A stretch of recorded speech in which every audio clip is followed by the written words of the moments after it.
पाथर पूजे हरि मिले, क्यों ना पूजूं पहाड़।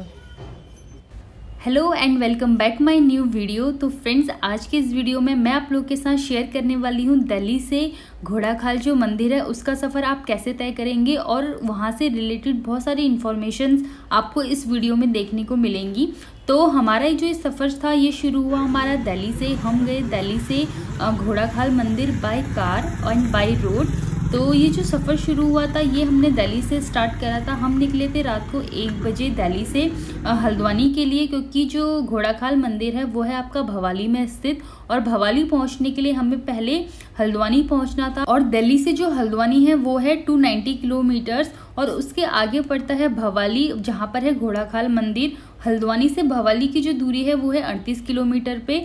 पर जो हमें पहले अपना सफ़र तय करना था वो हमें करना था दिल्ली से हल्द्वानी तक का, जो कि हमने रात में वो सफ़र अपना तय करा और अर्ली मॉर्निंग हम लोग हल्द्वानी पहुंच गए थे। हाँ, सफ़र थोड़ा सा लंबा हो जाता है क्योंकि दिल्ली से हल्द्वानी पहुंचने के लिए हमें कम से कम 6 से 7 घंटे चाहिए होते हैं। सफ़र थोड़ा सा थकान वाला हो जाता है, बट चलिए ठीक है, अगर मन में सच्ची श्रद्धा हो गोलजू को लेके तो ये थकान भी बहुत दूर हो जाती है और बहुत ज़्यादा लगती ही नहीं है कि हम इतने लंबे सफ़र से आ रहे हैं। तो उसके बाद हमने जो अपना दिल्ली से हल्द्वानी तक का सफ़र था ये हमने नाइट में हमने क्रॉस कर लिया था। अगर आपको लगता है कि ये सफ़र थोड़ा सा लंबा हो रहा है तो आप कहीं पे आधे घंटे का अपना ब्रेक ले सकते हैं। उसके बाद हम पहुंच गए थे हल्द्वानी। ये है सुबह का टाइम हल्द्वानी का। सुबह का टाइम होने की वजह से यहाँ की सारी मार्केट इस टाइम पे क्लोज थी, इसी वजह से हमको ट्रैफिक बहुत कम मिला। ये एक प्लस पॉइंट हो जाता है। अगर आप मॉर्निंग के टाइम पे हल्द्वानी क्रॉस कर लेते हैं भवाली जाने के लिए तो आपको ट्रैफिक बहुत ही ज़्यादा कम मिलता है। और हल्द्वानी भी एक बहुत खूबसूरत शहर है। यहीं से सामने से अगर आप देखेंगे तो जो पहाड़ है भवाली के वो दिखने शुरू हो जाते हैं और यहीं से जो एक सफ़र है ये बहुत ही ज़्यादा सुहाना हो जाता है। उसके बाद हल्द्वानी क्रॉस करने के बाद हम एंटर हो चुके थे भवाली के लिए, जहाँ से कि ये जो नज़ारे हैं ये बहुत ही ज़्यादा खूबसूरत लगते हैं। भवाली भी एक बहुत ही सुंदर शहर है। अगर आप घूमने के पर्पज़ से यहाँ आना चाहते हैं तो मैं आपको बोलती हूँ कि आप ज़रूर आइए। यहाँ पे बहुत ही ज़्यादा अच्छे रिजॉर्ट्स हैं, बहुत अच्छे यहाँ पे होटल्स हैं। आप आइए, यहाँ पे स्टे करिए और यहाँ के जो नज़ारे हैं इनका आनंद लीजिए, क्योंकि मैं भी भवाली फर्स्ट टाइम गई थी और मुझे भवाली बहुत ही ज़्यादा सुंदर लगा। यहाँ के जो पहाड़ हैं, यहाँ के जो पेड़ हैं, यहाँ की हवाएं बहुत ही ज़्यादा अच्छी हैं। और अपने मन में तो गोलजू जी को लेके वैसे ही बहुत ज़्यादा एक कहते हैं ना एक्साइटमेंट थी वहाँ मंदिर में पहुँचने की। तो उससे जितने भी नज़ारे थे ये बहुत ही ज़्यादा सुंदर लग रहे थे। अगर आप यहाँ हल्द्वानी से बाई कार नहीं आ रहे हैं, बाई बस आ रहे हैं, तो भी आपको हल्द्वानी से ही भवाली के लिए यहाँ से बस चलती हैं लोकल, आप बस ले सकते हैं। यहाँ से टैक्सीज चलती हैं, आप टैक्सी ले सकते हैं। बट हम बाई कार जा रहे थे तो अपना जो ये सफ़र था ये बहुत ही ज़्यादा सुंदर हो गया था इन पहाड़ों को देख के। उसके बाद ये एंटर्ड हो गए हैं हम भवाली की तरफ। ये पूरी मार्केट है भवाली की। अगर आप यहाँ रहना चाहते हैं तो यहाँ पर होटल्स आपको बहुत ईजिली मिल जाएंगे, रेस्टोरेंट मिल जाएंगे। अगर आप ड्राइव करते करते थक चुके हैं तो आप साइड पे अपनी गाड़ी लगा के आप चाय, पानी और कोल्ड ड्रिंक या नाश्ता या ब्रेकफास्ट या लंच, मतलब जो भी आपको करना है वो सब आपको यहाँ पे मिल जाएगा। ये जो पहाड़ है यहाँ पर खड़े होके इन पहाड़ों को ही बस निहारने का मन करता है। पर ये था कि अपनी डेस्टिनी अभी घोड़ाखाल मंदिर थी, जहाँ पर कि हम बस पहुँचने वाले थे।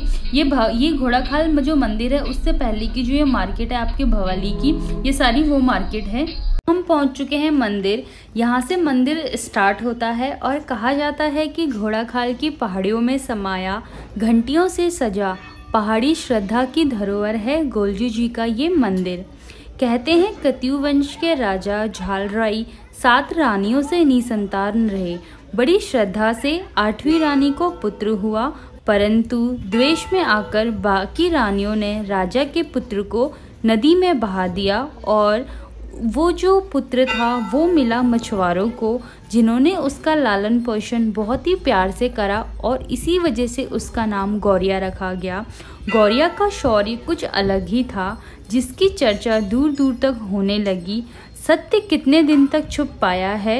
विपरीत काल कटा और गौरिया अपने पिता से मिला, अपने कुल का नाम पाया, राज्य की रक्षा करी और एक न्यायप्रिय राजा बना। वही गौरिया जिसको गोलजू, गोल्या और कई अलग अलग नामों से प्रचलित है, इनको देवताओं की तरह पूजा जाने लगा। आज भी लोग अपनी पीड़ा लेकर इस मंदिर में आते हैं और पोस्ट कार्ड में अपने दुख, अपने सुख सब लिखकर यहाँ पर जाते हैं और इस बात पर यकीन रखते हैं कि जो मांगा है गोलजू जी से वो उन्हें अवश्य देंगे, उनके साथ न्याय अवश्य होगा। जब उनकी मनोकामनाएं पूरी होती हैं तो लोगों द्वारा यहाँ पर ये चढ़ाई गई घंटियाँ इस चीज़ का प्रतीक है कि लोगों का जो विश्वास है गोलजू जी को लेकर वो अपरंपार है। कहा जाता है कि जो ये मंदिर है ये वर्षों साल पुराना है। प्राचीन काल से ही यहाँ पर जो लोगों की श्रद्धाएं थी गोलजू जी को लेके वो बहुत ही ज़्यादा थी। कोई कहता है कि पाथर पूजे हरि मिले, क्यों ना पूजूं पहाड़। तो वही है कि श्रद्धा का अपना अपना अलग अलग नज़रिया होता है लोगों का। गोलजू जी को लेके भी लोगों का यही नज़रिया है। कहा जाता है कि इस मंदिर में गोलजू द्वारा उतारे गए उनके बाल आज भी यहाँ पर हैं। यहाँ की हर चीज़ उनके होने का एहसास दिलाती है। मैंने भी ये एहसास वहाँ पर जाकर मैंने इस एहसास को महसूस करा। मैंने वहाँ की जो पवित्रता थी उस मंदिर की वो मेरे को वहाँ जाकर सच में मुझे महसूस हुई। श्रद्धा कहते हैं शायद श्रद्धा का जो स्रोत होता है वो होता है विश्वास, उम्मीद, जो लोगों को इस मंदिर में आकर होती है और कहीं ना कहीं मुझे भी बहुत ज़्यादा है।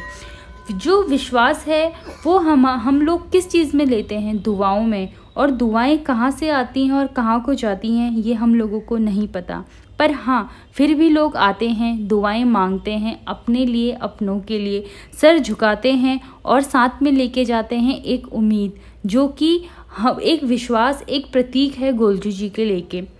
गोलू जी के मुख्य स्थान उत्तराखंड में स्थान कहिए या गद्दी कहिए 3 जगहों पर है। पहला है चंपावत में, दूसरा है घोड़ाखाल भवाली में और तीसरा है अल्मोड़ा चित्तई में। इन तीनों जगहों पर गोलजू जी को एक समान माना जाता है और यहाँ पर जो लोगों की श्रद्धाएं हैं तीनों जगहों पर अलग अलग और एक समान श्रद्धाएं हैं लोगों की।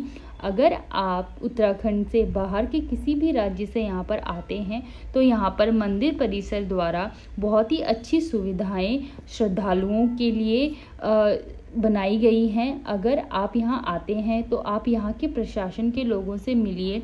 मंदिर के में जो लोग स्थित होते हैं वो आपकी बहुत ही ज़्यादा मदद करते हैं। हम भी यहाँ पर गए थे, हम दिल्ली से गए थे और यहाँ का जो प्रशासन है वो बहुत ही अच्छा है। आप भी जाइए, आप सीधा मंदिर में जाइए, आपको किसी भी तरीके की सुविधा चाहिए वो आपको मंदिर में बहुत आसानी से मिल जाएगी। मैं आप लोगों से कहना चाहती हूँ कि आप आइए घोड़ाखाल मंदिर जो कि भवाली में है। तो इस वीडियो से आप लोगों को काफ़ी हेल्प मिल गई होगी घोड़ाखाल मंदिर के बारे में और यहाँ तक का सफ़र आप कैसे तय करेंगे उसके